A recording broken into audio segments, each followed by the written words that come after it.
It seems to me like we are just on a roll right here. So I just did a video on Ralph Northam. I did one on I talked about Gretchen Whitmer in a live stream. Now I'm here talking about this guy whose name is Brandon Whipple, and he is the mayor for Wichita.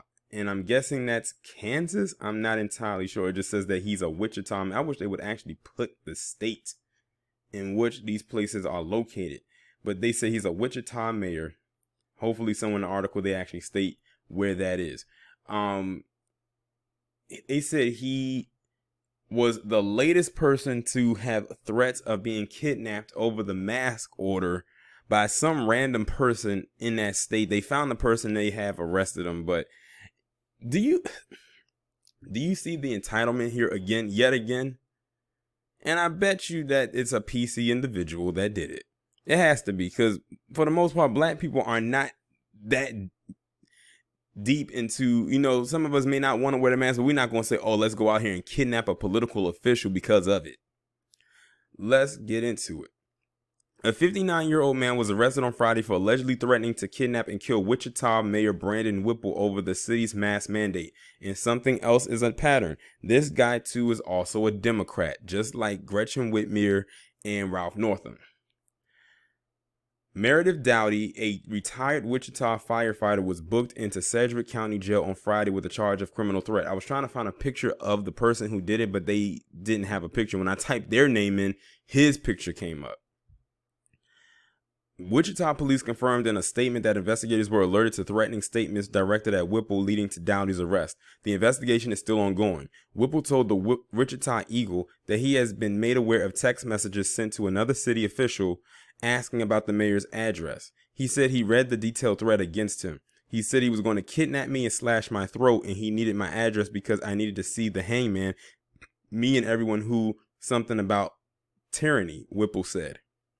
The mayor said this wasn't just some guy popping off on social media. He contacted someone that knows where I live that apparently he thought would give him my address. The suspect reportedly stated in the text messages that he was opposed to mask and tyranny, according to Whipple. The Democratic mayor in July proposed a city ordinance that required face coverings to be worn in public to help stem the spread of the virus. It sounded like the person was very upset about pretty much mask mandates, and he said something about not being able to see his mother because of the virus restrictions on elderly homes. On Twitter, Whipple noted that tensions were perhaps running high, but violence is never a way to settle disagreements. The Eagle reported that Wichita City Council honored Dowdy in 2008 for his role in saving the life of a Wichita police officer who was shot in the line of duty. The suspect is also a well-known local musician who performs on a Wichita bar scene. What does that have to do with the fact that this person was threatening to kidnap a sitting mayor over not wanting to wear a mask, and because he couldn't visit his mother in a nursing home, knowing that he probably would be of more danger to her than anything? Like, this guy went to somebody he knew to try to get his address so he could go and slash this man's throat over a mask. These are PC individuals for you. Threats of kidnapping because they're trying to keep you safe. News of the arrest comes after, and I know another reason why they did it to try to soften the blow. They mentioned his little achievements so they could have people look at him like, oh, he's just some misunderstood person. News of the arrest comes after several members of a military group who were arrested.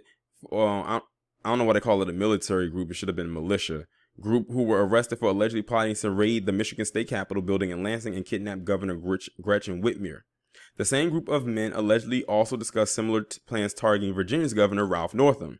The governors were targeted due to the men's dissatisfaction with the leader's response to the pandemic. Now, here's the thing. If they were careless, and by they I'm talking about the governors, in this case the mayor, were careless about how to handle the situation with this pandemic, they would be fine with that.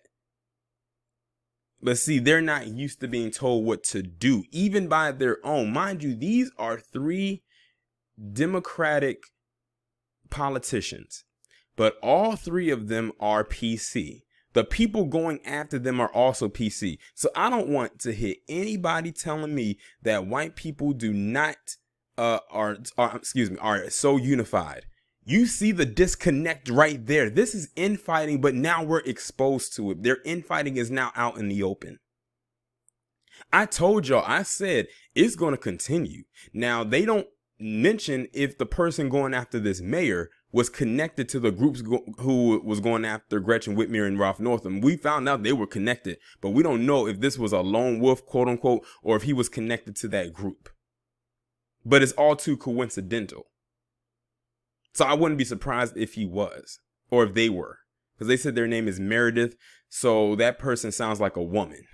Because I don't know. But then again, it could be a man. After all, Lindsay apparently nowadays is a unisex name, thanks to that idiot down in South Carolina. But it's just showing you right now, they are fighting amongst themselves, and they always have. But we are now seeing it out in the open, and mainstream media is not going to try to push that too much. The only reason they put it out there with her is because she caused controversy back in April. Notice they don't really talk about Ralph Northam like that, even though that same group was connected to going after her, was going after him. Just like they're not going to talk about this either, because they like, look, we'll talk about one and we'll just keep it at one. If we start talking about here and here, then all of the stuff is going to pop up, and then our cover will be blown. Well, it's too late. Your cover's already blown. It's just the fact that we don't have the bigger outlet to put it out there like a CNN or MSNBC or, dare I say, a Fox News. But it's there. Y'all let me know what you think, and I'll talk to you in the next one.